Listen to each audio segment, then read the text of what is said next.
চট্টগ্রাম বন্দরে বিদেশি অপারেটর নিয়োগের প্রতিবাদে 16 নভেম্বর সারা দেশে বিক্ষোভ সমাবেশ করবে সিপিবি। বিকেলে সোহরাওয়ার্দী উদ্যানে দলটির জাতীয় সমাবেশে একথা জানান নেতারা। সিপিবির সভাপতি সাজ্জাদ জহির চন্দন নির্দলীয় তত্ত্বাবধায়ক সরকার গঠন করার আহ্বান জানিয়েছেন। ৭১ যুদ্ধাপরাধের দায়ে জামায়াতকে নিষিদ্ধ করার দাবি জানান নেতারা। তারা বলেন, চট্টগ্রাম বন্দর বিদেশিদের দেয়াই সরকারের উদ্দেশ্য। জুলাই সনদকে ভুয়া সনদ বলে উল্লেখ করেন সিপিবি নেতারা।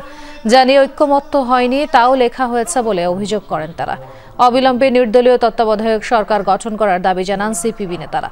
সুষ্ঠু, নিরপেক্ষ, অন্তর্ভুক্তিমূলক দিয়ে অন্তর্বর্তী সরকারকে বিদায় নেয়ার আহ্বান জানান তারা।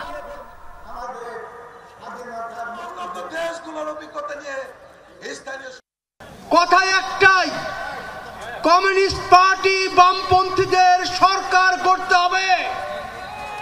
এই সরকার গড়ার জন্য বৃহত্তর একটি রাজনৈতিক ফ্রন্ট আমাদের গড়ে